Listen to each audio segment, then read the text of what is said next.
And in China, propagandists are using artificial intelligence to transform Ukrainian women into Russian. Chinese social media platforms are filled with digital doppelgangers of real Ukrainian women shown as Russian as they thank Beijing for supporting Putin's war in Ukraine. Now, China remains home to a vast underground economy that produces these deep fakes, and ordinary people, especially women, are falling prey to it. Our next report explains more. It seems like China is going out of its way to help Russia in spreading propaganda online. Chinese social media platforms are seeing a rise in fake accounts that are generated using artificial intelligence. And all they talk about is the friendship between Russia and China. However, the story doesn't end here. These fake profiles created using AI technology are actually deep fakes of real people. You can say these are doppelgangers or alter egos of humans whose identities are often misused without their knowledge. One such example of this AI horror is Olga. She's from Ukraine and studies in the United States.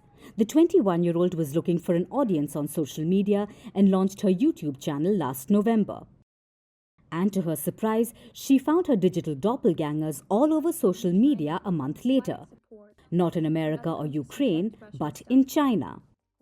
Now, what shocked Loic more was that her deepfakes, like the one named Natasha, claimed to be Russian women fluent in Mandarin. These clones wanted to thank China for supporting Russia and were selling products like Russian candies. So in around 1 month after I started my YouTube channel, I started receiving messages from people saying that they see me online speaking Mandarin and they think it's not me and someone is stealing my identity. So at first I was kind of confused and I thought it was a joke. But then I started looking at the videos that people have been sending me. And I saw that this is literally like my face speaking Mandarin. And on the background, I'm seeing Kremlin and Moscow.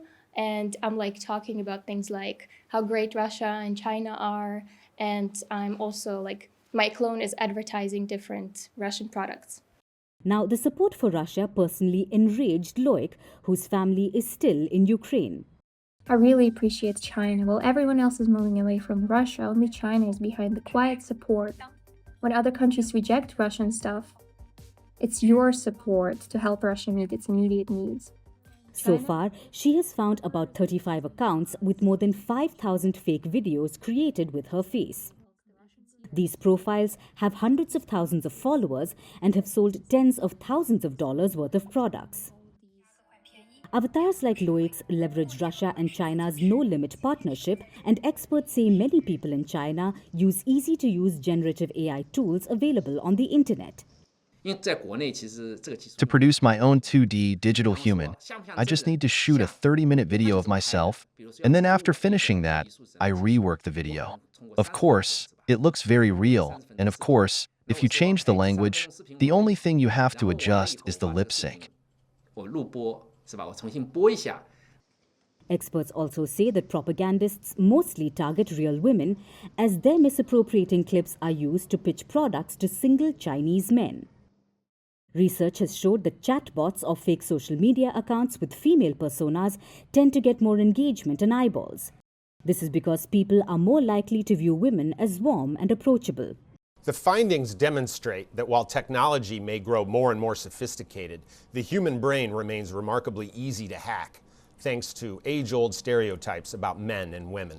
Groups linked to the Kremlin have long used accounts pretending to be female in their effort to spread disinformation about U.S. elections, their invasion of Ukraine, or democracies around the globe.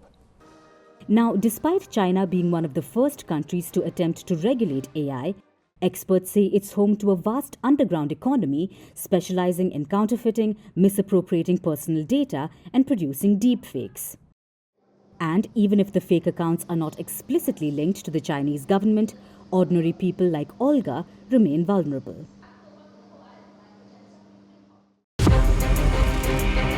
From impeachments to inaugurations, if it's a political story, we are on the scene.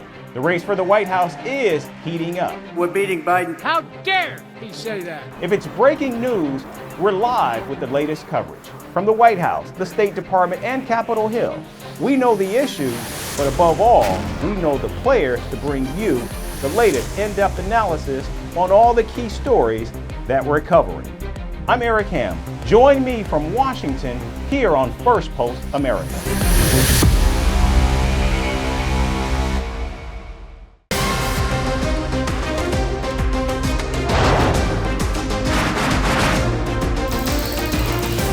On this today, the T20 World Cup bandwagon has moved across to the West Indies. What can we expect